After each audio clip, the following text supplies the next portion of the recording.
Chapter 1. Our tale begins with a jarring awakening, instigated by a young woman's terrified scream. Our protagonist, an average-looking youth, finds himself in an unexpected situation, with a strikingly beautiful woman, unclothed, sitting right next to him. She hastily covers herself with a blanket, demanding to know who he is and why he's in her room. Meanwhile, the man finds himself even more baffled, his last recollection being an intense, decisive battle against the three great rulers. The truth of the matter? He is none other than the great Demon King, on the precipice of becoming the most potent being in his world, before suddenly finding himself on Earth, trapped in the body of an unfamiliar youth. He delves into the young man's memories, discovering that he's known as Ye Feng, often scorned as a weakling and subject to bullying and physical abuse. The woman, caught between her modesty and anger, hurls a pillow at Feng, accusing him of stealing her first time. The escalating scenario takes another turn when they hear the approach of three men in black suits. These individuals, determined journalists, received a tip about a scandal involving the city's most beautiful woman, betrothed to the esteemed young master Gong Yunfei. These journalists plan to expose the affair, even if it spells doom for the unfortunate scapegoat, Feng. The woman, identified as Lin Lan, is among the city's top 10 entrepreneurs. She frets about the potential ruin of her reputation and the subsequent impact on her business if she's seen with Feng. After exploring Feng's memories, the Demon King determines that Feng and Lan were manipulated into their compromising situation after losing consciousness from excessive alcohol. He also learns that the individual behind this scheme is Ye Hu Shao, who is aiming to destroy Lan's company and have Feng suffer a humiliating death. Through another memory, he sees a resentful golden-haired individual whose guards have previously subdued Feng. This man holds a grudge against Feng because an older man, possibly the head of the Ye family, seems to value him. Utilizing a vivid display of his demonic power, a red and black smoke that disintegrates anything it touches, as shown by the instant wilting of flowers, Feng escapes the room.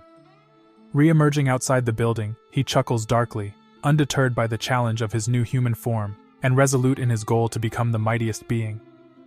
The journalists, upon barging into Lan's room, find it void of any man, a predicament that now puts them at risk for invading a woman's privacy. Elsewhere in the city, Ye Hu lights a cigar, smugly assuming the paparazzi have obtained incriminating photos by now, which would force the old man to disown Feng by the following day. However, Ye Hu's smugness is short-lived when a guard receives a phone call delivering unfortunate news. His face a contorted mask of rage, Ye Hu furiously questions how their plan could have failed, ordering a more thorough search of the room. It's then that Feng appears before this high-ranking member of the Ye family. With a devilish smile, he inquires if Ye Hu was the architect of this whole debacle. Ye Hu, filled with a bitter resolve, declares he'll never allow a half-blood relative to lay claim to his family legacy. Brandishing a dagger, he lunges towards Feng, his intent clear. Feng, however, coolly steps aside, effortlessly dodging the incoming blade before lunging forward to seize Ye Hu by the throat, his voice icy. "It's you who won't see tomorrow." Staring into Feng's fierce gaze, Ye Hu is struck with a cold terror, questioning if the figure before him is even human. Panicked, he scrambles towards his car, frantically ordering the guard to put distance between them and the ominous figure. A wave of relief washes over Ye Hu as the car puts distance between them and Feng. But his relief is short-lived. A cryptic crimson mark materializes on the car's roof, mirroring the one that appears in Feng's hand. The moment Feng clenches his fist, the car explodes, with Ye Hu barely making it out in time. The words "Feng is a demon" whisper from his lips as he descends into unconsciousness. Chapter 2. Considering Ye Hu to be as insignificant as an ant, Feng decides to spare him for now. His mind wanders to the state of the demon planet and his adored little sister, Huang Er. Unlike him, her desires never strayed to galactic domination, but only sought to protect her elder brother. Recalling her grievous injuries taken in the final battle to shield him, Feng, however, remained unperturbed. He knows her power as a star empress, a force not even he at his peak could overcome. Feng dives into the river, reflecting on his currently weakened state. Yet, he sees the potential of this new world, filled with life whose energy could soon be his. With the use of soul-devouring art, he begins to consume the life force of the surrounding marine life. At the river's edge, an elderly man fishes with his granddaughter, flanked by a few of his guards. The young girl, Bai, chides her grandfather for his antics shortly after his recovery. Reassuring her of his strength, the man brushes off her concerns. Bai learns from the guard that her grandfather was a revered figure, a king within the Sharp Sword Squad during his military days. Impressed by her grandfather's past, Bai also recalls Uncle Zhong, the guard, once known as the sparring king within the special squad. Suddenly, a strong pull on the fishing line interrupts their conversation. After a struggle, they're surprised to pull not a fish from the water, but a man, Feng. The guards, perceiving Feng as a threat, rush him, only to be easily subdued. Witnessing this, Zhong engages Feng, but his attack is blocked. Surprised, he rallies the remaining guards for a combined assault. Spotting a gap in Feng's defense, Zhong attempts a surprise punch, but is ultimately thrown back by Feng, his arm broken. Feng, however, respects Zhong's strength, as it took all his power to inflict such an injury. When Feng demanded compensation for his damaged clothes, the elderly man understood that revenge was not his motive. He handed over his black credit card to settle the expenses, attempting to extend a friendly hand towards Feng.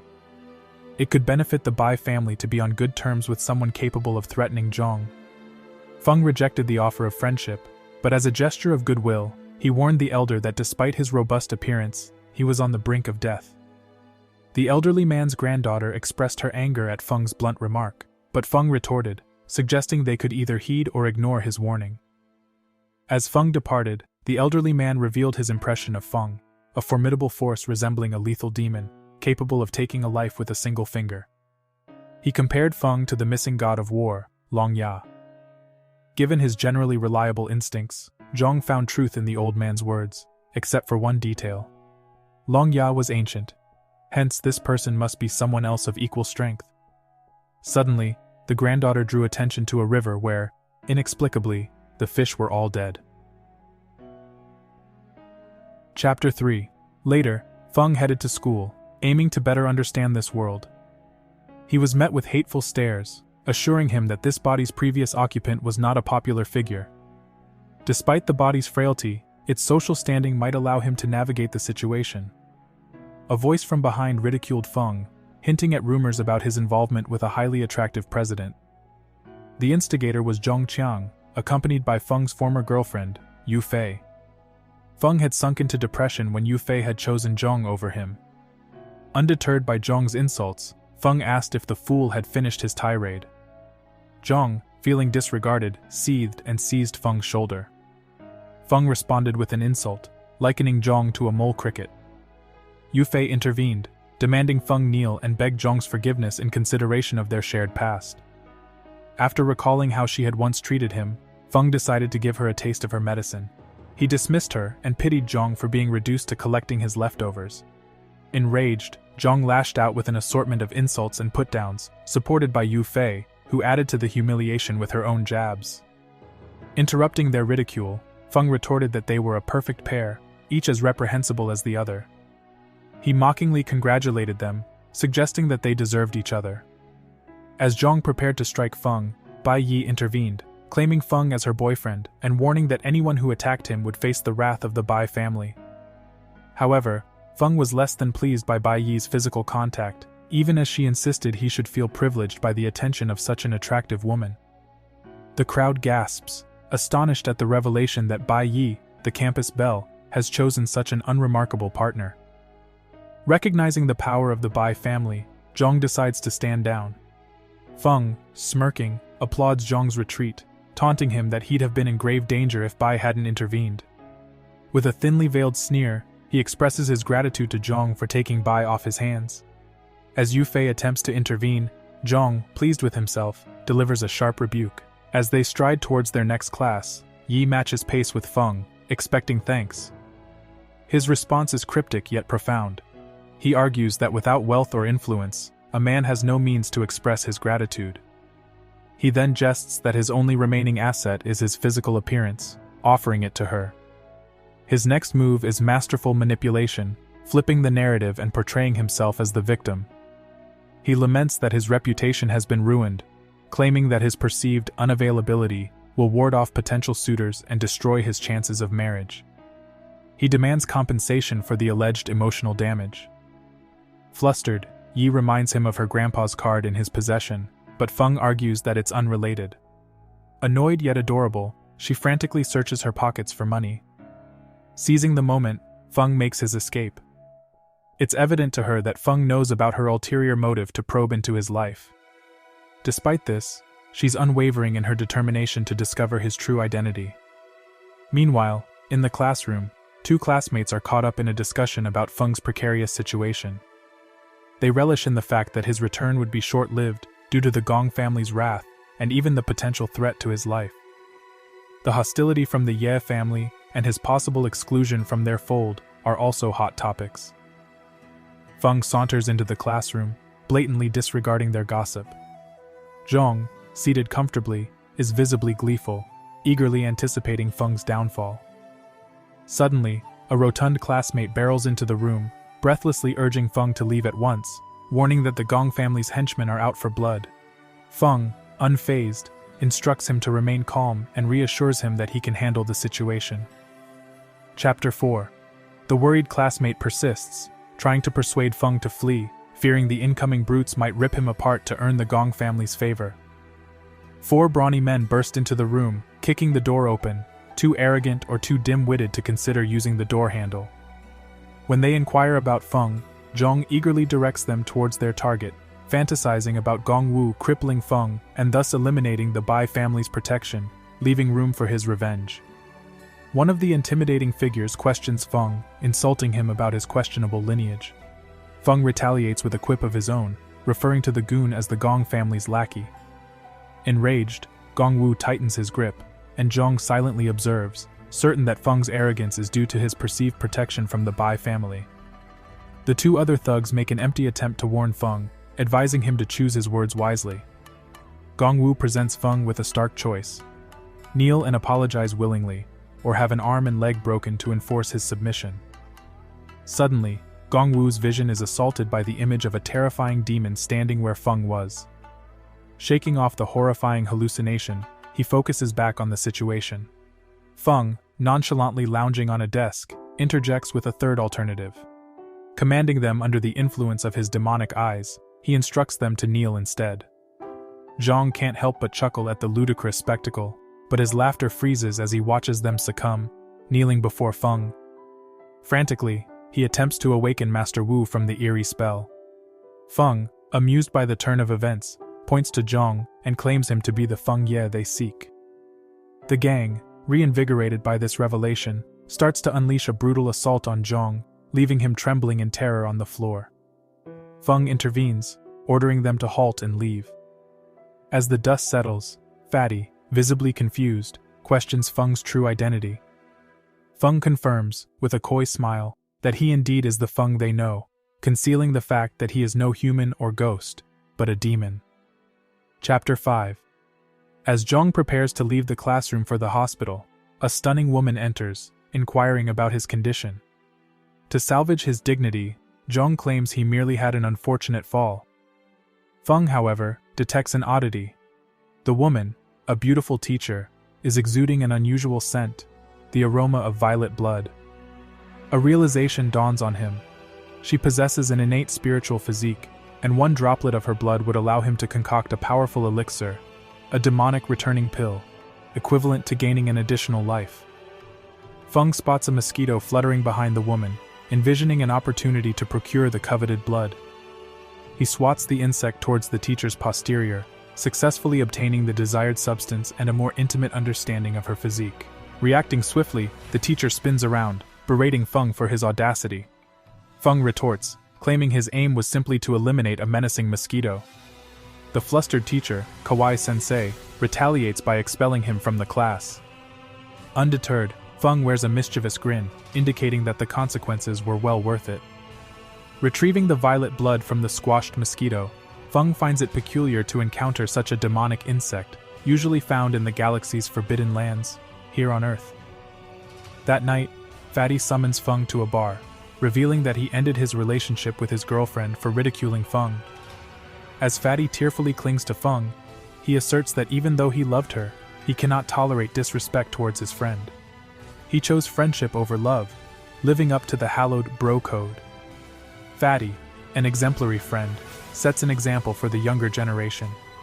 Fatty nonchalantly gestures towards the bar's alluring manager, Rose, a well-renowned bartender in the city. She's acclaimed for her signature concoction, the Big Sister cocktail, an exquisite drink known for its high price tag.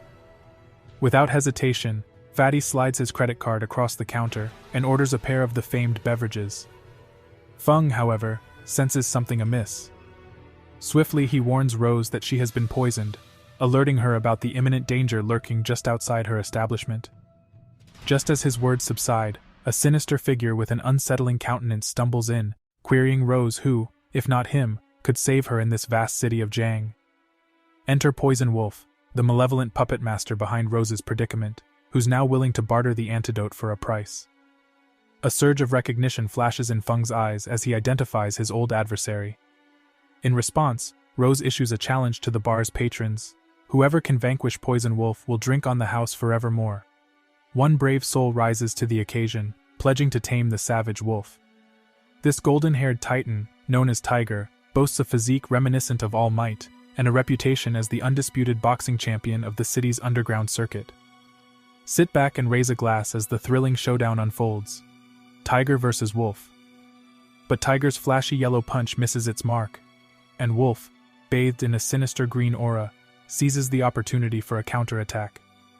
One devastating blow later, Tiger is down for the count, leaving Wolf to threaten the onlookers that anyone else daring to intervene will share Tiger's fate. Chapter 6. Unfazed, Wolf casually kicks Tiger's body towards Fatty before approaching Feng. When Feng asks if Wolf remembers him, the latter dismisses him with a snarl. The ensuing confrontation results in a tense standoff, where Feng effortlessly restrains Wolf's attacking arm. Trying to gain an upper hand, Wolf attempts to spew poison at Feng, only to find his opponent's speed far surpasses his own. A failed assault leads to Wolf reeling from a punch that leaves him sprawling on the floor, prompting Feng to question him again. "Do you recognize me now?" Wolf's response is a defiant call for Feng to visit Hell, a place, ironically, where Feng not only ventured, but ascended to its throne before returning. The battle intensifies as Wolf flings 3 poison-tipped needles at Feng. Rather than dodge, Feng catches all 3 in his mouth, adding a dash of showmanship to his finesse. Though boastful, he also appreciates a good poison, and admits as much to his foe before delivering a decisive blow, which results in Wolf yielding the antidote to Rose's poison. But as the dust settles, 3 menacing figures in black suits enter the bar. Among them, nursing a broken arm, is Zhong Xiao, trusted bodyguard to the venerable Bai family patriarch, and as it turns out, Wolf's elder brother. Zhong recounts his encounter with Feng to his brother, hopeful for revenge. Yet, to everyone's astonishment, instead of retaliating, Zhong bows deferentially to Feng. In an unexpected twist, Zhong reveals that he has been actively seeking Feng due to the deteriorating health of the Bai family's old man. Chapter 7. Feng surmises that the elderly man must be bearing numerous black spots on his body, indicative of the toll the demonic mosquito bite is taking on his physique. Zhong, deeply concerned, implores Feng to save him. Despite his initial disinterest, Feng agrees to help, in consideration of Zhong's kindness. He asks for 3 days to prepare for the treatment. Zhong then assigns his brother Wolf to serve under Feng, commanding him to abide by Feng's will, even unto death. Wolf, realizing his error, kneels in contrition, begging forgiveness for wronging Feng. However, Feng directs his apology to Fatty, whom he had injured. As Wolf seeks Fatty's forgiveness, Feng muses over why this fierce character does not recognize him, despite supposedly being one of his allies. Yet his primary concern at the moment remains the demonic mosquito. Returning from his encounter with Wolf, Feng spots a familiar figure, Lin Lan, the woman whose bed he had inadvertently landed in. She seems to be inebriated or exhausted, barely able to walk. Just then, a group of miscreants pull up in a van, abducting Lin Lan. Intrigued, Feng decides to follow them. The van halts in front of a secluded mansion nestled amidst trees. The leader of the group lifts Lin Lan, who can hardly move, and carries her inside. Feng is surprised to discover that the mansion is actually his own, setting him up for another unexpected situation.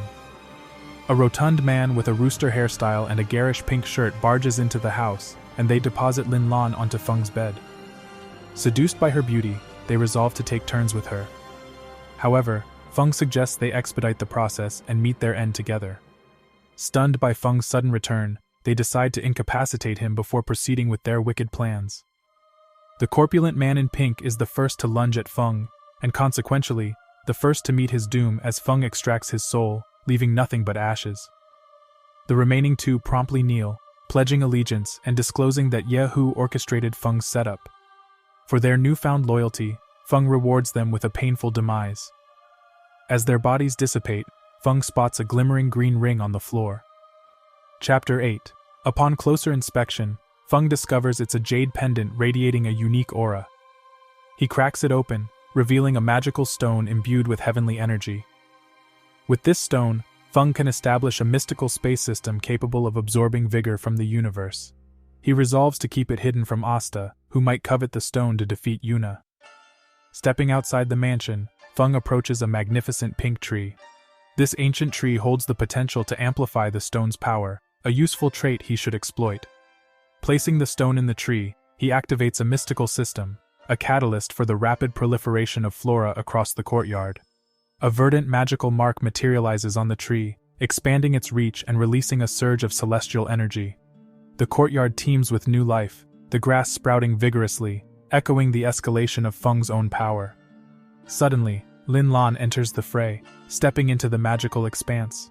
Her petite form struggles against the pulsating life energy pervading the space, causing her to stumble into Feng. If no affluent beauty has ever fallen onto you, don't be envious. You see, you lack the magic circle and the title of a demon king. Lin Lan, defenseless and disoriented, pleads with Feng not to abandon her, her fingers fumbling with the buttons on his shirt. With a swift motion, Feng pins her to the ground, using his digit to coax out the magical energy she absorbed. The sheer potency of the magic inadvertently shreds Lin Lan's clothing. Despite his efforts, Feng is unable to restore her to her normal state, leaving him with one final option. The specifics remain a mystery, as we cut to the next morning. Under the lush tree, the beautiful Lin Lan awakens, basking in the ethereal glow of dawn. She's enjoying the tranquility of the morning when she abruptly realizes her lack of clothing and Feng's bare torso beside her. Before she can protest, Feng quickly assures her that he played the role of her savior this time. The memory of the previous night returns, and she requests some clothes, promising to leave and pretend nothing happened. However, Feng, the Demon King, takes an unexpected turn, implying that she attempted to take advantage of him. Teasing her a little, he leaves to fetch her clothing. As she questions about their location, Feng introduces her to his urban-rural junction, his home. Relying on her charm, she asks Feng for a lift. Feng cheekily mentions that while there is a car outside, he lacks a driving license. Chapter 9. Feng then proposes that she drive him to the city for some errands. Lin Lan seizes this opportunity to get her own back, accelerating the car with the hopes of terrifying him into pleading for a slower pace. However, Feng proves to be more of an adrenaline junkie than a scaredy cat. Spotting an oncoming car, he wrestles the steering wheel, veering their car into its path. Now, it's Lin Lan who becomes terrified, aghast at Feng's reckless maneuver. A sleek black Ferrari grinds to a halt in front of them, its gull-wing door opening to reveal its occupant. The sight of the stunning car is unexpected, but undeniably exciting. Feng instructs Lin Lan to stay put in the car, insisting that the upcoming confrontation doesn't concern her. He steps out to settle some old scores, meeting the gaze of a man wrapped in bandages emerging from the Ferrari. This man, Yehu, is a survivor of a previous car explosion.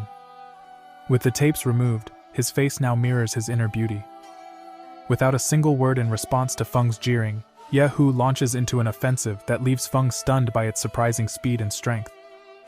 Yehu's attack doesn't connect. He's still adjusting to his newfound power. As reality sets in for Feng, he readies himself and deflects Yehu's second strike. The clash of their titanic strengths lights the sky with hues of purple and black.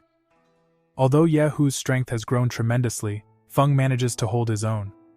However, Yehu unveils his secret weapon, the Shura soldier mask of the Devil Star. With this mask, Yehu's already considerable strength multiplies, and he transforms into an intimidating figure of increased stature and muscularity. Feng's reddish-black aura begins to fade, overtaken by Yehu's overwhelming presence. He attempts to dissuade Yehu from his perilous path, but his words fall on deaf ears. Revenge is all that Yehu seeks. Feng makes a final offer, the name of the mask's provider in exchange for his life. Even the normally indifferent Feng exudes an air of grave seriousness. In a blink, Yehu vanishes, only to descend upon Feng from above with double the power of a Shura soldier. Chapter 10. Curious about the commotion, Lin Lan exits the van to find Feng barely evading Yehu's relentless onslaught. In a desperate attempt to regain control, Feng retreats, creating some distance between them. Seizing this moment, Yehu lands a solid blow, sending Feng flying through the air. As Feng slowly rises from the debris, Yehu basks in the intoxicating power of his victory. With an abrupt shift, Feng materializes behind Yehu, startling him. His appearance changes, his black and red aura transforming him into an iconic demonic king. Feng warns Yehu about the Shura soldier mask. Asura soldiers, being the cannon fodder of the demonic star, wear these masks to keep them from fleeing. This mask is not only a weapon, but also a prison for its wearer. The only escape is victory or death. However, blinded by his thirst for vengeance, Yehu shrugs off the warning. But Feng has had enough, and his resolve is unshakable. The tide of battle turns in his favor. As their fists collide, Yehu's arm starts disintegrating, enveloped by deadly black smoke. His desperation amplifies his transformation into a Hulk-like figure, but his mask begins to corrode his form beyond any hope of salvation. Feeling a pang of sympathy for Yehu, Feng opts for a quick and merciful end with a single resounding attack. As Yehu's life fades, Feng extracts his lingering soul using soul-extracting art. Consuming his essence, Feng finds it disappointingly bland, unbecoming for the scion of the Ye family. Meanwhile, the absence of chaos signals to Lin Lan that the conflict has reached its end. Chapter 11. Lin Lan checks on Feng, her eyes reflecting the intense battle she just witnessed. She queries if Yehu has indeed met his end, a wave of relief washing over her given his numerous attempts on their lives. Feng admires her composure and directs her to his need for a well-stocked source of research. Her prompt answer points him towards his school library, reputedly the largest in the city. Once at the school, Feng insists that Lin Lan keep the van. His lack of a driver's license makes it a reasonable trade-off. Her curiosity piqued, she tries to delve into the origins of his power. Smoothly deflecting her inquiry, he suggests she contact him should trouble arise, his number already saved on her phone. Lin Lan is taken aback, yet finds comfort in the ease of reaching out to him. As Feng makes his way to the library, he ponders the peculiarities of this world. The Asura mask, the poison wolf, and now, demonic mosquitoes, all have roots on his home planet. Determined to shed light on this mystery, he dives into the extensive library collection. The knowledge within paints a picture of a normal world, yet Feng cannot shake his sense of unease. His train of thought is abruptly derailed by a playful hand covering his eyes. He instinctively knows it to be a woman.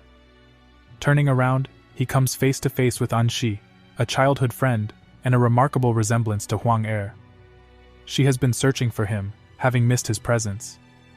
Her request for him to attend her birthday party, organized by her best friend, is met with Feng's agreement. Together they arrive at a high-end restaurant, indicative of a lavish birthday celebration. The restaurant manager courteously escorts them to VIP room 19, where Anxi's friend is eagerly waiting. Anxi shares her concerns about the exorbitant venue, but Feng advises her to let it be. It would be impolite to object at this stage. Upon their arrival, a pixie-cut beauty bounds towards Anxi to wish her a happy birthday. Introductions are made, and Anxi's friend, Xiao Yue, reveals that the extravagance of the evening will be covered by young Master Hu, a golden-haired man at the table. As young Master Hu raises a toast to Anxi, he tries to coerce her into drinking a filled glass. Feng intercepts, draining the glass himself. He then requests a private chat with Hu outside. The underlying reason: Feng has discovered the presence of sleeping pills in the drink that was meant for Anxi. Hu, with his golden hair gleaming, looks arrogantly at Feng after Feng questions his actions. The audacious young man snarls back, "Since you've already had the drink laced with the pills and disrupted my plans, your exit from this place won't be a peaceful one." To Hu's surprise, Feng coolly reveals the pills have no effect on him, pushing Hu to disclose his motives. Hu finally spills the beans. He's operating under the orders of young Master Gong Yunfei, who has a message for Feng. Wait and watch. Without a warning, a beautiful but aggressive cat-like beast emerges from Feng's shadow and chomps off Hu's ear. Feng then coolly instructs Hu to relay his own message to Gong Yun. He'll soon catch up to him, after settling some personal matters. For his audacity in attempting to drug on Shi, Hu will be the one footing the bill for the night's dinner. Chapter 12. As they step into the lavish VIP room, Feng has a change of heart and instructs Hu to lead him to Gong Yunfei instead. He's grown tired of always playing defense. It's time for him to be on the offense. Hu admits that Gong Yun's location is beyond his knowledge. He only communicates when a meeting location is set. Under persistent questioning, Hu reveals their usual rendezvous point is the deserted steel factory. Feng makes up his mind. That's their next destination. After dinner, Feng bids farewell to Anxi and her friends, deeply contemplating the love and care they have shown him since his own family disowned him. Curiously, Anxi bears a striking resemblance to Huang Er. He decides to delve into her past later. The pressing matter now is the visit to the factory. He checks with Hu, who confirms he has no issues leading Feng there. Hu has resigned to his fate under Feng's dominating power, a situation Feng, a sadist at heart, enjoys. Poor Hu finds himself stuck with the hefty 10K bill for the meal. As Feng prepares to enter Hu's car, an unexpected call from an unknown number interrupts him. It's Poison Wolf, bearing the news that Boss Fatty, or as we finally learn in Chapter 12, Fei Qian, is missing. Feng is livid at his friend's disappearance. As they pull up at the desolate factory, Hu opts to stay back, wanting to notify Master Gong of Feng's actions. But Feng, quick to act, has already swiped Hu's phone. It vibrates with an incoming call. It's Gong Yun. Feng icily warns him against messing with Fatty, promising payback for every surprise Gong Yun has sprung on him. He suggests a face-to-face meeting, but Yunfei dismisses him, confidently stating that Feng won't live through the night. A hang-up from Yunfei provokes Feng, leading to the unfortunate destruction of Hu's phone. Stricken by the predicaments of his two close companions, Feng realizes that every disaster he's faced today has been orchestrated by Yunfei. As if echoing his thoughts, Hu warns him that the Gong family's terrifying power is not to be underestimated, no matter how aware Feng is of Yunfei's machinations. The multiple threats and warnings only add fuel to his fire, as he gives Hu a brief peek into his demonic side before making his exit. Meanwhile, within the confines of the factory, Fatty finds himself bound to a pillar, suffering under the merciless whip of Gong Wu. This is the same Wu who, under Feng's hypnotic influence, was coerced into pummeling Zhong, Yunfei's brother. Even amidst the onslaught, Fatty maintains a defiant spirit, warning Wu of his impending doom at the hands of Feng. In response, Wu sneers, asserting that he won't be duped by the same ruse again.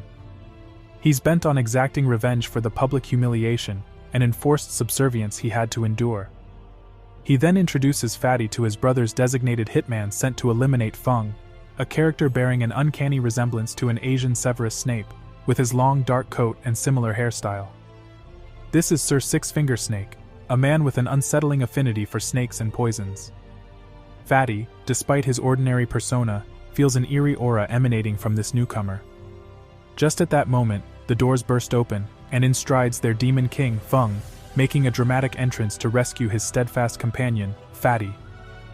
Feng expresses his disappointment at Yunfei's absence but remains hopeful of gaining useful information from his brother. Fatty hastily warns Feng about the looming threat of Six-Finger Snake, who launches an immediate attack, hoping for a swift victory. Feng dodges his adversary's advances with an air of disappointment, taken aback that a mere underling has been sent to assassinate him.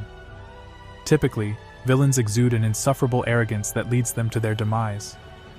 But what if the hero himself emerged from the underworld, claiming the title of its king? You can't rival his superiority. When Six-Finger Snake employs a venomous green snake to attack Feng, the latter is intrigued, considering the possibility of an exciting showdown. Unfortunately, his opponent is oblivious to the concept of a cultivator, hence setting the stage for a quick lesson as Feng's feisty panther-like cat makes a swift meal of the snake. Before Feng could launch his counter-offensive, Six-Finger Snake summons his trump card, the lethal King Cobra, reserved exclusively for those he intends to dispatch to the underworld. Chapter 13. Feng, growing weary of the battle's monotony, challenges his adversary to display new or more impressive techniques. Perhaps something with a bit of flair. He signals his spirit cat to brace itself for the snake feast to come. Ever since it consumed the vitality-infused blood drop acquired from Fang Yi, the seductive teacher he cheekily disciplined, the cat has shown remarkable evolution, growing into a spirit beast. While the blood proved ineffective for pill refinement, it facilitated a useful ally. The stage is set for a clash of spiritual beasts. Despite the odds stacked against his feline companion, pitted against multiple larger king cobras, Sir Six-Finger Snake smugly assumes he has the upper hand. He attempts to distract the cat with one snake while launching an attack on Feng with the other. Feng retorts with a smug declaration that with such rudimentary control tactics, his opponent stands no chance. Unlike his adversary, Feng has no need to remain static while commanding his beast. Abruptly, Sir Six-Finger Snake's once formidable strength now becomes his Achilles heel. He is forced to dodge the swift attacks from Feng, and in doing so, he loses control over his cobras, which fall prey to the cat. Sir Six-Finger Snake is caught between a rock and a hard place, and in his desperation, he questions Feng about his lineage, for he has never heard of such a formidable opponent.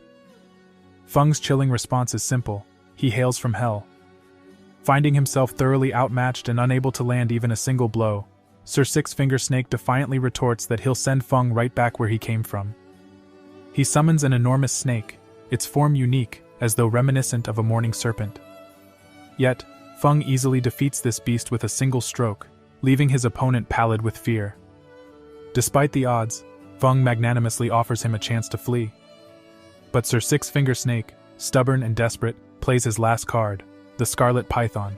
Tired and eager to display his flashy skills, Feng calls his cat back and prepares to face the Scarlet Python himself.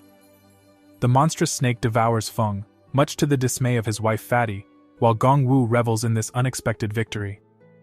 However, their triumph is short-lived. The snake's belly bursts open, revealing the demonic infant that Feng had released earlier. This hulking baby, bearing an uncanny resemblance to Fatty, devours the Scarlet Python. Then Feng, without a hint of fear, greets his adversary, the trembling Sir Six-Finger Snake, with a gruesome welcome to his territory. Hell. Chapter 14. Sir 1. Armed Six Fingers pleads for mercy amidst Feng's cruel game. He offers his services, promising to do anything to save his life. However, Feng's response is unanticipated. He transforms Sir Six Fingers into a ticking time bomb. Upon converting his defeated foe into a human bomb, Feng turns his attention towards Gong Wu. Concurrently, Fatty advises Feng to deal with Gong Wu before he can mobilize the Gong family for vengeance. Gong Wu trembles in fear, but there's no cause for embarrassment. After all, it's nighttime, and he's clad in black. Feng hands him the ticking time bomb, Sir Six Fingers, and hypnotizes him to deliver this explosive gift to his brother, Yun Fei. Under Feng's spell, Gong Wu staggers away, muttering about his errand. With Gong Wu dispatched, Feng comforts Fatty, expressing regret for the chaos Fatty was dragged into. Fatty, ever loyal, brushes off his worries, assured that Feng would always be there for him. Their camaraderie remains unbroken. With a simple touch on Fatty's shoulder, Feng heals his injuries, leaving the battlefield triumphant and ready for the next challenge. Startled, Fatty finds that his wounds have miraculously healed. He had secretly harbored hopes of Feng sweeping him off his feet and carrying him home. Overwhelmed, Fatty bombards Feng with question after question. Feng, sage-like, answers each inquiry with eloquent silence. In the meantime, a surprise package has infiltrated the building, closing in on Gong Yunfei's office. Servants mistake Gong Wu's shambling gait for drunkenness, oblivious to the danger. As Gong Wu staggers into Gong Yunfei's office, Yunfei impatiently demands news of Feng's demise. A moment of bewilderment flashes across his face as he takes in his brother's strange demeanor, questioning why Sir Deceased Six Fingers isn't at his side. Suddenly, Gong Wu's body begins to bulge ominously.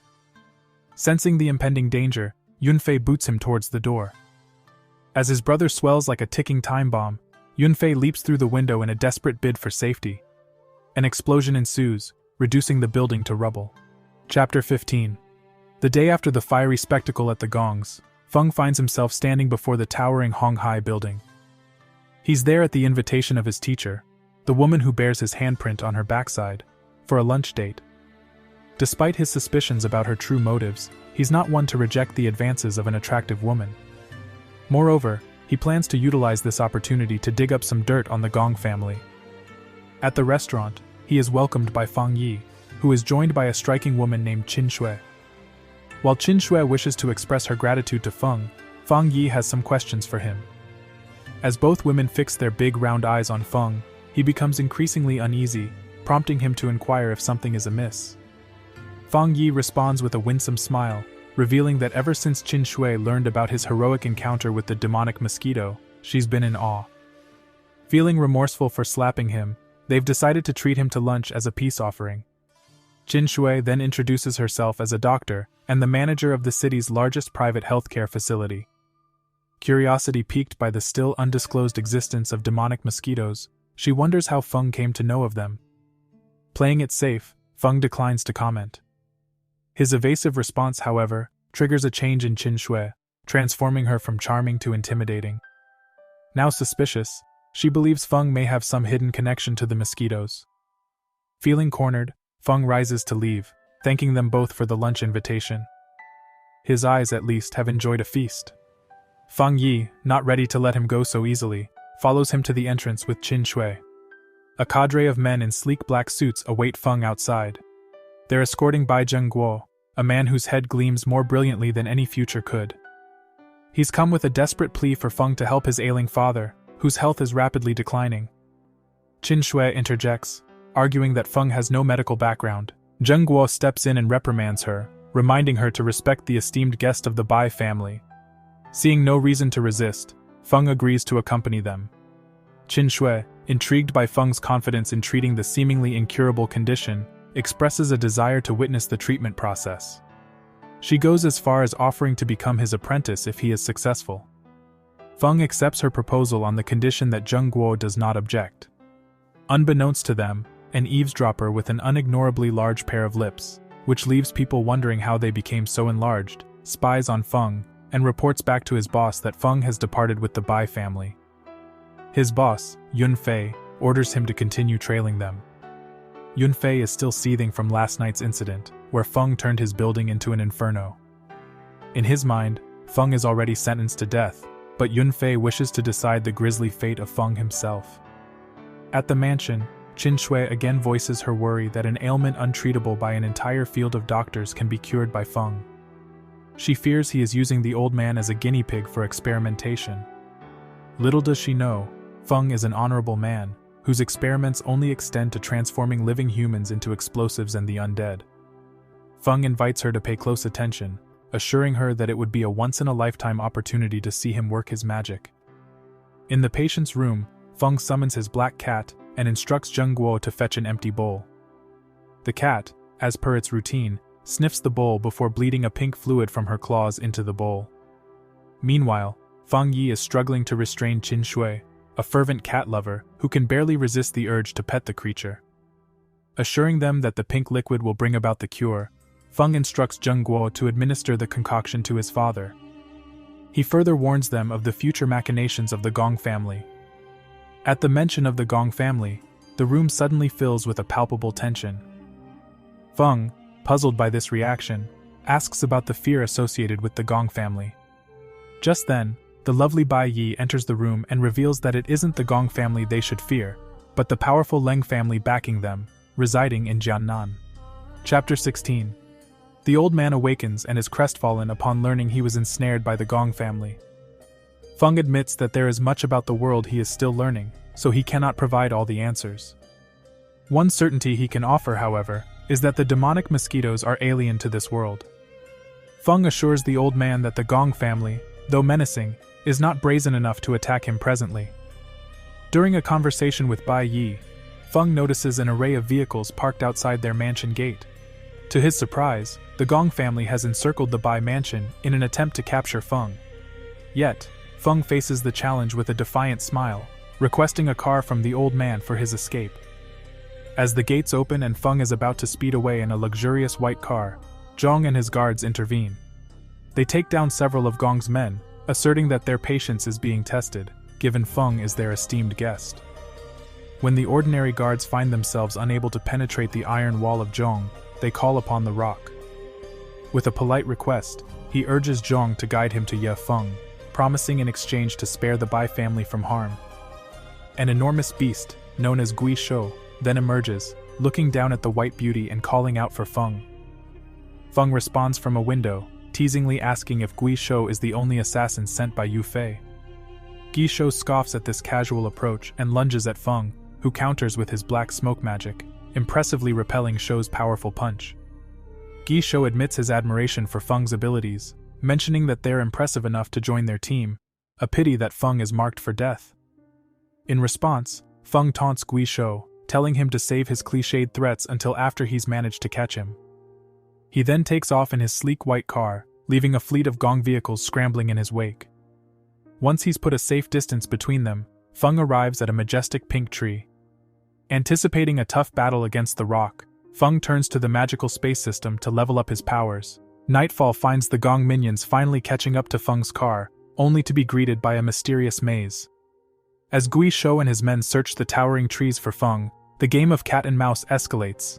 If Feng finds them first, their lives are forfeit. One of the guards is brutally reminded of this rule when he becomes the first casualty of the deadly hide-and-seek. Every fallen guard bears unique injuries, as though Feng is creating a gruesome 3D puzzle. Amidst this hellish battleground, Gui Shou is the last man standing. Despite the escalating pressure, Gui Shou remains adamant that Feng's trickery won't save him. Relenting to the inevitable, Feng reveals himself, challenging Gui Shou to make good on his threats. But Gui Shou has a surprise up his sleeve. He isn't the only one sent to kill Feng. Suddenly, a bizarre creature, reminiscent of a four-armed octopus version of Ryuk the Shinigami, descends upon Feng. Chapter 17. The monstrous Ryuk had planned to ambush Feng, but the territory is familiar to Feng, who was expecting the attack. Feng sends the creature sprawling to the ground just as Gui Shou prepares to unleash a magical assault. He offers Feng a quick, painless death if he surrenders. But Feng fights on, struggling to free himself from the octopus-like Ryuk, who is revealed to be Kui Feng. As he ensnares Feng in his numerous arms and legs, Kui Feng taunts him, telling him his time has come. As Kui begins draining Feng's magical power, Gui Shou cautions him to be wary of Feng's potential tricks, and urges him to finish the job swiftly. With a quick flick of his wrist, he unleashes a vibrant green Kamehameha, which pierces Feng's chest, leaving a gaping hole.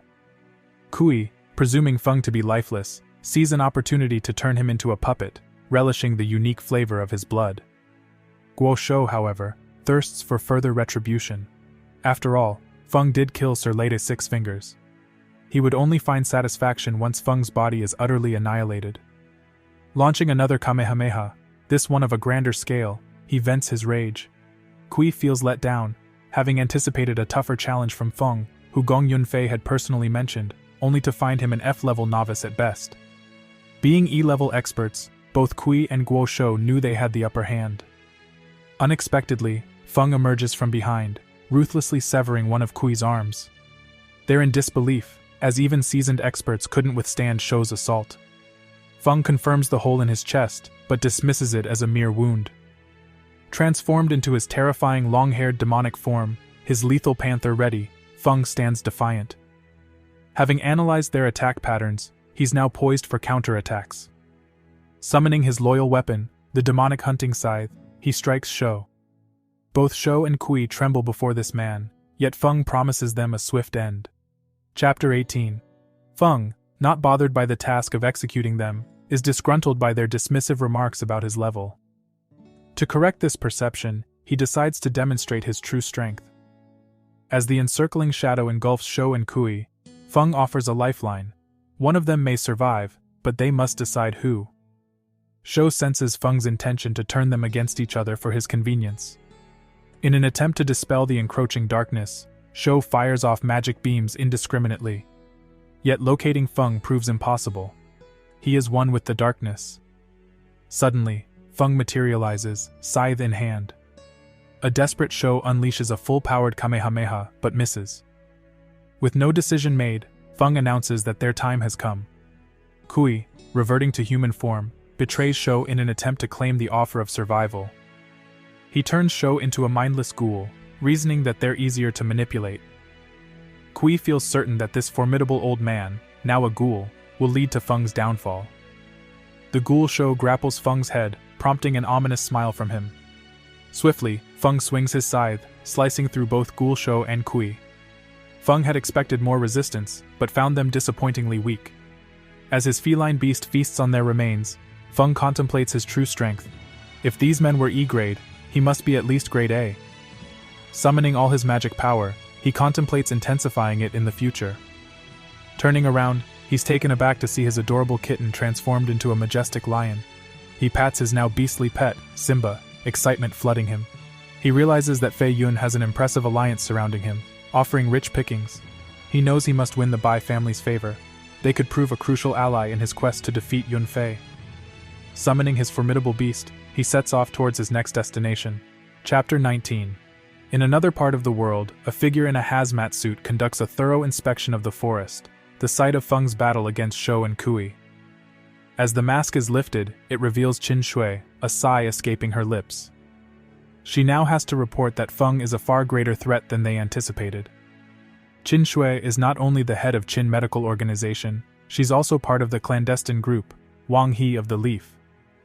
Although she's uncertain of her clan's plans, she knows they can help engaging the waters. What's more, she has to uncover the real identity of Ye Feng. As she's contemplating this, she stumbles upon something that sends a jolt of shock through her. Meanwhile, inside the clan's subdepartment, a redhead named Chu Li, identified by the distinctive diamond-shaped red stone on his forehead, brings news to Yun Fei about the dispatched Grade E experts. Yun Fei, related by blood to the Gong family, bristles at the information. They, who should be 10 times stronger than the highest-ranked fighter, were obliterated by a mere human. Chu Li coolly reminds Yun Fei of his limited authority in the clan. Feeling the sting of the reminder, Yun Fei regains his composure and comments on the necessity to redouble their efforts, lest they suffer further embarrassment. Chu Li reveals he's there to offer a solution, despite the ongoing clan battles making it challenging to find 2 Grade E experts. Yun Fei insists on another Grade E expert, eager to see Feng pleading for mercy. However, Chu Li reveals they're escalating their efforts, opting to send a Grade D expert next. As the dawn breaks, Feng arrives at the Bai mansion.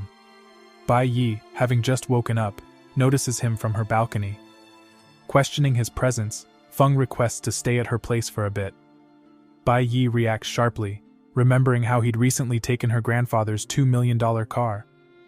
Feng, nonplussed, provokes Bai Yi into confronting him. Attempting to placate her, he reminds her of his role in saving her grandfather. He explains his need for a place to stay, given the destruction of his house. A confused Bai Yi points out his supposed affiliation with the Ye family, to which Feng clarifies that his name, Ye, meaning night, doesn't link him to that family. Seeing his pitiful state, she reluctantly invites him in. However, Feng cheekily points out her unbuttoned shirt first. Blushing furiously, she bolts after Feng, determined to have her say. Later that evening in the opulent Bai mansion, Qin Shui corners Feng, questioning him about his association with the Ye family. Weary, Feng tries to brush her off, citing his need for sleep. Yet Qin Shui presses on, seeking assurance that Feng is not a foe, as her organization has no wish to cross swords with him. To be certain, she must verify that he poses no threat. In turn, Feng has inquiries of his own. He questions the very nature of this place, wondering why demonic mosquitoes and figures from previous universes coexist here. Qin Shui acknowledges the instability of their world, marred by multiple temporal fissures. This revelation triggers a realization in her. Ye Feng is not truly of this place. Revealing his origins, Feng discloses that he hails from hell, as none other than the king. Chapter 20. In the Gong building, which Feng had devastatingly remodeled as a gift, Yun Fei barges in. Amidst the wreckage, he finds an intact safe because, well, it's a safe. Regardless of whether an expert tracks down Feng, Yun Fei still envisions making him bow. Inside the safe is a jar radiating with a green aura, containing a heart and safeguarded by the eldest Gong. Suddenly, a dark angel materializes, lauding Yun Fei's audacity in venturing here alone. She seizes the jar, the source of the demonic mosquitoes, and chides Yun Fei about his ignorance of power. He retorts, insisting he won't let her leave, and lunges at her. She deftly dodges the attack, commenting on the might of the Leng family in contrast to Yunfei, whom she dismisses as mere trash. Enraged, Yunfei lunges at her again, envisioning the rewards the Deviant Alliance would bestow upon him for her death.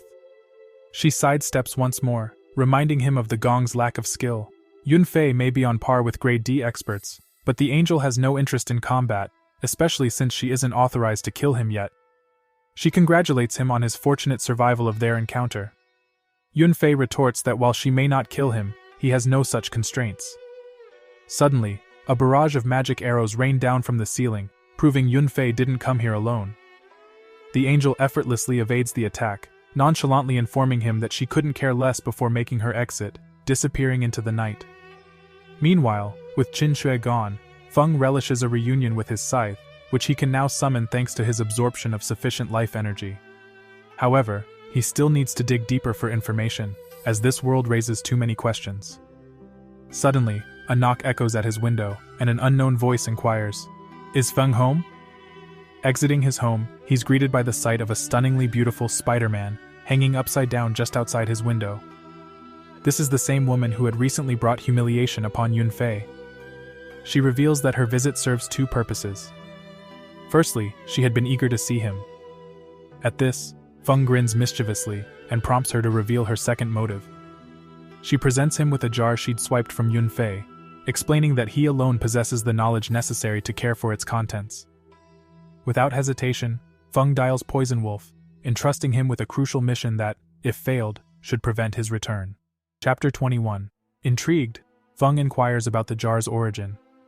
She confesses her theft from Yunfei and eagerly awaits Feng's reaction to her gift.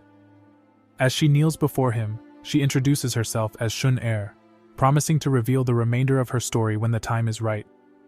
She makes to depart, but Feng halts her retreat with his scythe, declaring that he hasn't permitted her to leave. Her response is cryptic. She assures him that she's no enemy, then vanishes, leaving Feng annoyed by her mysterious exit, a sentiment he rarely experiences as a figure shrouded in his own enigma. This jar, containing the matrix that sustains the heart and bestows demonic mosquito blood, sparks a hint of recognition in him. Before he can delve deeper, a call from Lin Lan redirects his attention. He, along with Poison Wolf, promptly leaves. En route, he passes the jar to Poison Wolf, triggering a flood of buried memories. He questions Wolf, who is taken aback by the realization of who Feng truly is, asking him to recount all that he remembers. Wolf recalls a catastrophic explosion on their demonic home planet and how he awoke on this new world. His last memory before blacking out was a massive energy sphere plummeting from the sky, followed by the deadly blast. Later, at the ruined Gong building, Feng implores Yunfei to cease his misguided pursuits.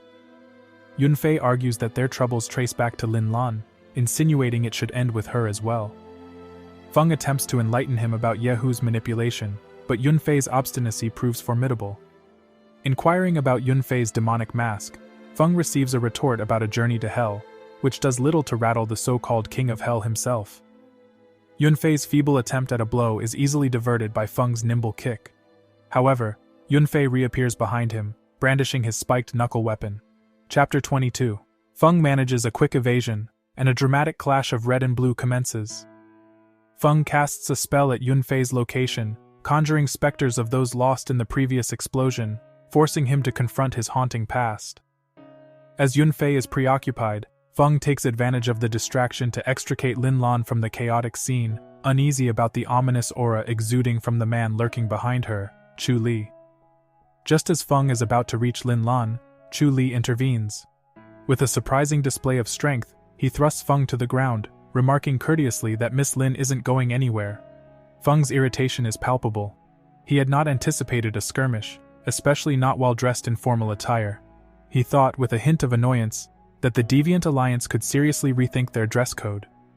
Chu Li observes Feng's defensive capabilities, noting with an air of superiority that they fall below their usual standards. In the meantime, Yunfei is distracted with the maids. He directs Chu Li to finish Feng off. A humiliating end would be most fitting. But Chu Li recommends patience. It would be better to await the arrival of the D-rank expert. Once Yunfei's attention is no longer required by the maids, he turns his gaze towards Feng. There's a newfound confidence in his stride. He believes that with their combined forces, Feng stands no chance. Out of nowhere, a cloud of smoke billows and reveals an unexpected sight: a gargantuan demonic infant. Yunfei tosses several red balls into its gaping mouth, causing an explosive reaction. When the smoke dissipates, they realize that both Feng and Lin Lan have managed to slip away. Lin Lan berates Feng for only adding to her problems, only to be reminded that she was the one initially captured. Gratitude replaces her irritation, and after ensuring her safety, Feng returns to settle scores with their adversaries.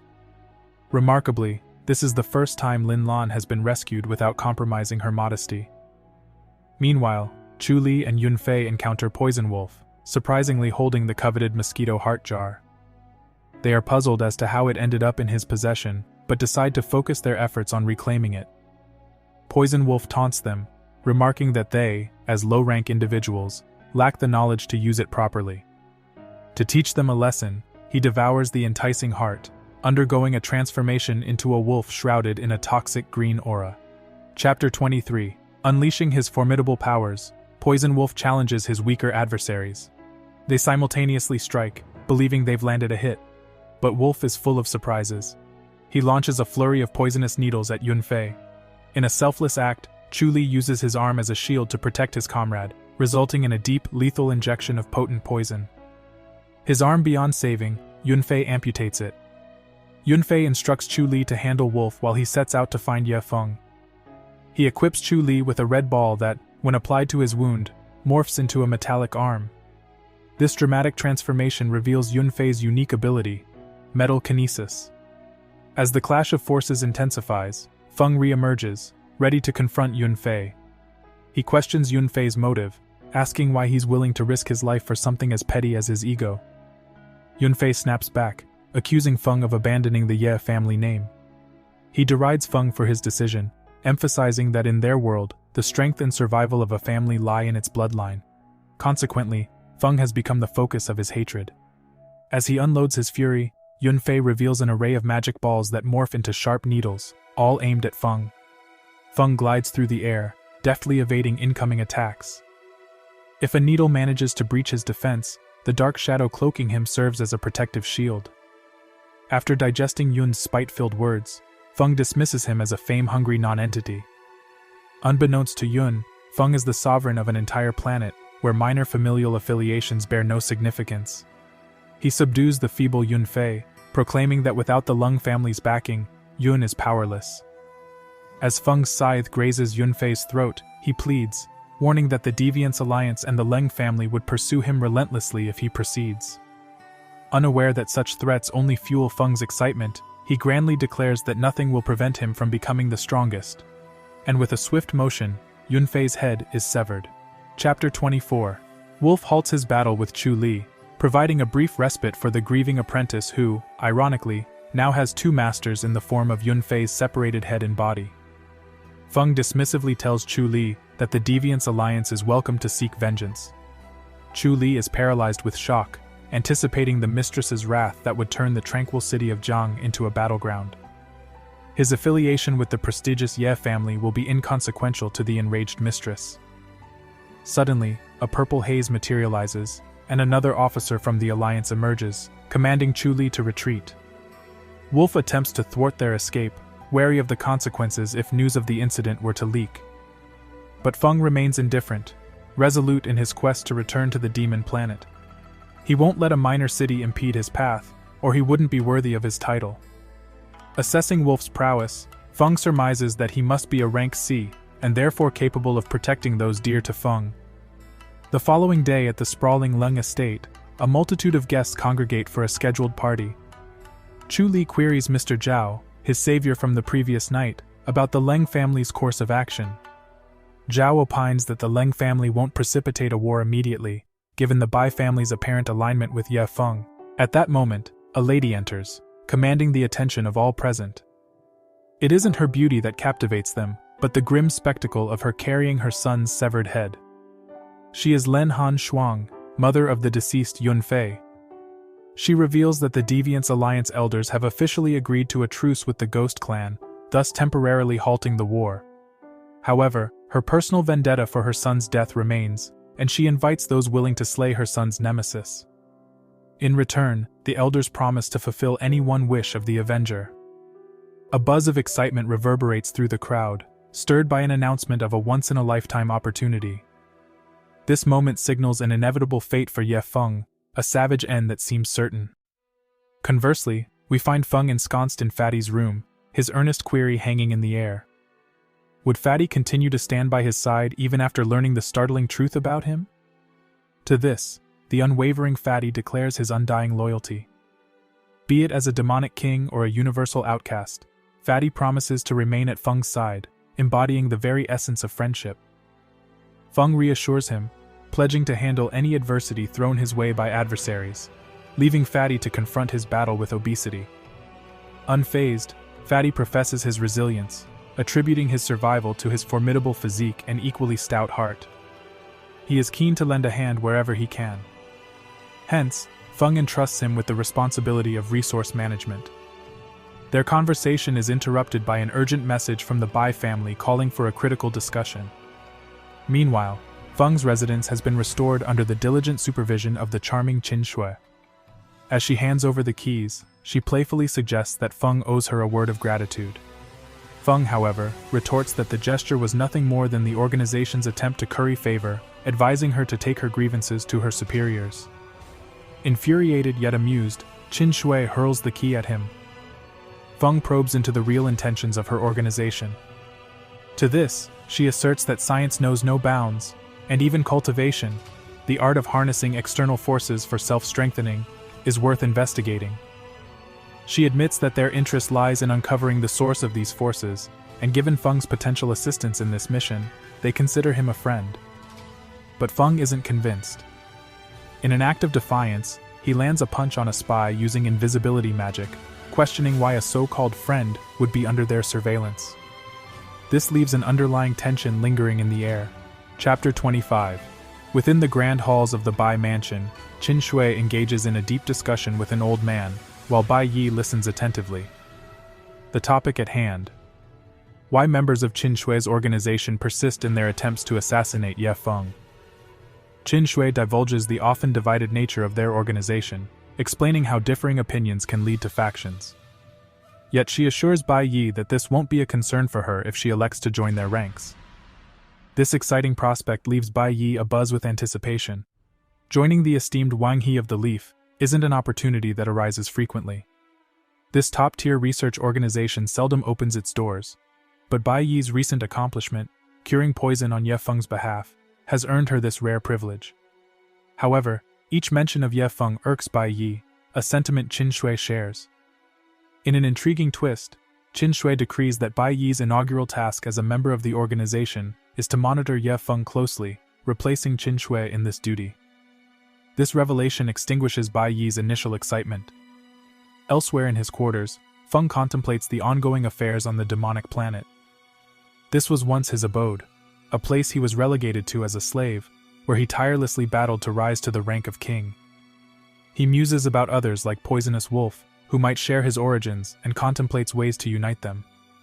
Outside, Wolf sits in quiet vigil, reluctant to disturb his seemingly introspective master. On the demonic island, Poison Wolf and Feng once vied for the title of king. Poison Wolf fell short in the final phase, yet harbors no resentment. When queried about this by Feng, he admits he was initially bothered, but soon realized Feng's superiority. Feng's subsequent efforts to liberate the demonic planet from external control have further solidified his respect for him. To the inhabitants of their home world, Feng is nothing short of a hero. Resolved not to remain passive amidst threats from the Lin family, Feng steps out of his room and announces his decision to personally confront the alliance. A visit to their luxurious headquarters seems in order. This move is partly facilitated by Qin Shui, who earlier attempted to win Feng's trust. She had insisted that the faction intending to kill him did not represent her organization.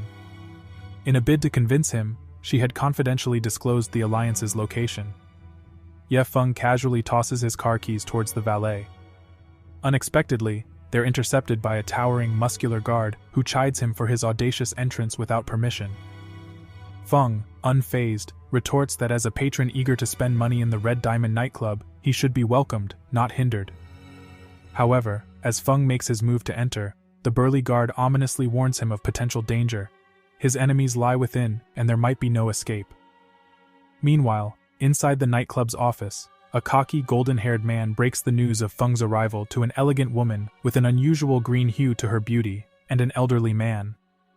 Dismissing the hype around Feng's victory over Gong Yunfei, the woman, intrigued, expresses a desire to personally test Feng's mettle. Abruptly, a knock echoes through the room, causing the golden-haired man to bristle at the intrusion. With his flashy hair color, it's clear he won't be the hero of this tale. Before he can address the interruption, the door bursts open, crashing down onto the golden-haired man. Feng nonchalantly strolls in, stepping on the door and the unfortunate man trapped beneath it. Displaying a twisted sense of etiquette, Feng ensures he's not disrespecting a living person by coldly ending the golden-haired man's life. As Feng asserts his dominance, the hulking guard from earlier materializes from the shadows. Chapter 26. Now under Feng's control due to his soul-stealing magic, the towering guard obediently follows his new master. Feng uses the same dark magic to ensnare the souls of the Green Beauty and the old man, declaring his ownership of the nightclub and its dissociation from any alliance. Handing over operational control to Qin Shui, he inquires about her comfort with this change. When Qin Shui reveals that Bai Yi would be assuming her responsibilities, Feng teases her, insinuating he had personal requests for her. His playful demeanor intensifies as he moves in closer, only to be promptly rebuffed by Bai Yi, who cautions Feng against troubling the inexperienced newcomer. Feng assures her of his support, though Qin Shui remains skeptical, her past encounters with Feng serving as a warning. She enlightens Feng about the immense, yet enigmatic influence of the Lead, a prominent organization. Her own role in Jiang City represents but a minute fraction of this monolithic entity. Rumor has it that this organization has the world's governments wrapped around its finger, thanks to its considerable power and limitless resources. It's normal for internal disputes to exist within such a complex network, she admits, but one cannot overlook the staggering influence it wields.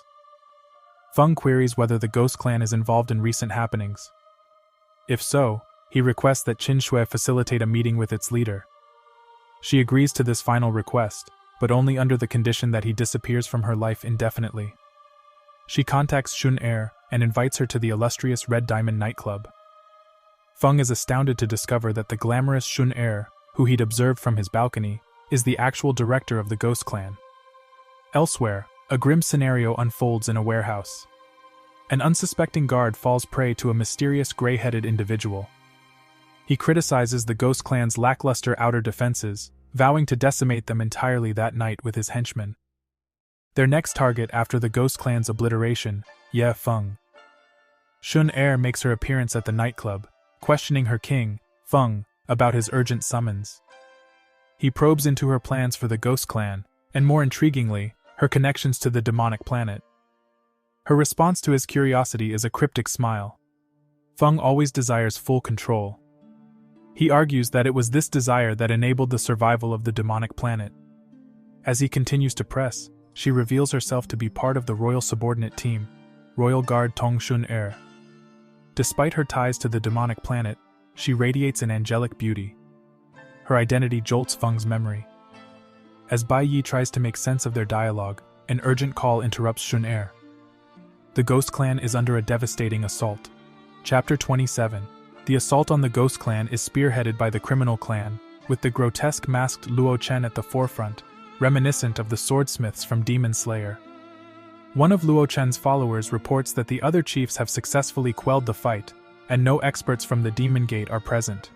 The criminal clan's influence is vast. Should the three criminals, including Luo Chen and the five specters act, the gate is doomed. The narrative then shifts to the five specters clan, who inform Luo Chen that despite their thorough search, they can't locate the two specters from the Demon Gate. Luo Chen views this as a blessing in disguise, since the two missing specters could have easily vanquished the five. Their pride wounded, an argument breaks out, only to be quelled by a scantily clad blonde-haired man. This man is another criminal chief, Hua Qing, also known as the Heaven Criminal, who chides them for their internal discord. The heavenly outlaw dispatches 5 specters to aid the earthly rogue who seems to have entangled himself with Shun Er. Shun Er is a threat that needs to be neutralized promptly. Luo is summoned to accompany him in their search for the twin specters of heaven and earth. Resplendent in his white attire, Feng speeds towards the besieged headquarters of the Ghost Clan. When they encounter a traffic snarl-up, Feng opts for a quicker alternative. He channels his inner Dominic Toretto, boldly maneuvering the car against traffic, dashing onwards fearlessly. Shun-Er admires the quick-thinking agility of her king, while Bai Yi is simultaneously perturbed by both the tale of the demon planet and Feng's reckless driving.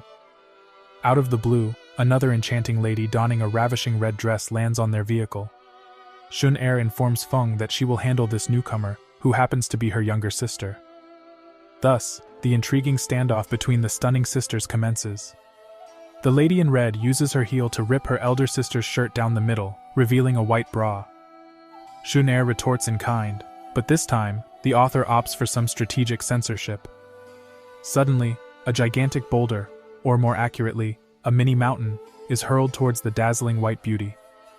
Fear not, the car remains unscathed, as Feng halts the vehicle just in time. Feng commends them on their grandiose welcome, while the Earth Rogue declares Feng's impending demise. Undaunted, Feng invites them to try their luck. Chapter 28. Shun-Er notifies Feng that their adversaries belong to the Union's elite combat unit, known as the Three Calamities and Five Fiends. Each possesses combat abilities that surpass rank D. To Feng, however, all he perceives are tantalizing opportunities for robust life forces. Shun-Er, demonstrating her resolve, implores Feng to escape with Bai Yi and leave the fight to her. Bai Yi, peeking through the car window with the curiosity of a kitten, is advised to remain within the vehicle while the battle unfolds. Inside the car, Bai Yi lends her moral support, cheering them on. Feng, ever the noble king, steps up, unwilling to sit idle while Shun-Er battles on his behalf. He insists she stand aside and leave the adversaries to him. Shun-Er smiles knowingly. This gallantry is typical of their beloved demon emperor. Thus, she confronts her sister, leaving Feng to tackle the five specters. In an effort to expedite the battle, he commands all five spectral hounds to charge him simultaneously. Summoning his demon lion entity, a powerful roar is let loose, flinging the specters away. They reel back, taken aback by the unexpected damage inflicted solely by a roar. The hounds regroup and attempt another attack, only for Feng to counteract with his dark shadow, slamming them back to the ground. Simultaneously, an intense conflict ensues between Shun-Er and the sister antagonist. Shun-Er interrogates the enemy about their true intentions. Why has the Union seemingly ceased outward combat only to set a concealed ambush, dispatching their best soldiers? In an attempt to sidestep the interrogation, the sister retorts that with the absence of the two elder spirits from the Ghost Clan, her primary task is to stall. Their real objective, she confesses, is the elimination of Ye Feng. Aware that the spectral hounds are incapable of achieving this, she deploys a clandestine tactic that not only revitalizes the hounds, but also endows them with the Asura Mask's full might. Committed to protecting the demon planet, and Feng, the harbinger of hope, Shun-Er valiantly steps in to confront the five sects, heroically shielding her lord from the enormous spectral entity. Feng, in turn, materializes his scythe to support Shun-Er, taking one enemy down. But without warning, two adversaries exploit Feng's blind spot and lunge at him. In a swift move, Shun-Er thrusts Feng aside and absorbs the brunt of the attack herself. A colossal surge of pink magic energy ensues, displacing Feng and obstructing his sight of Shun-Er. As smoke engulfs the battlefield, a sudden sharp pain pierces Feng's heart from behind. Emerging from the smoke, it's Shun-Er's sister who delivers the unexpected blow, taunting the demon emperor to return to his infernal abyss.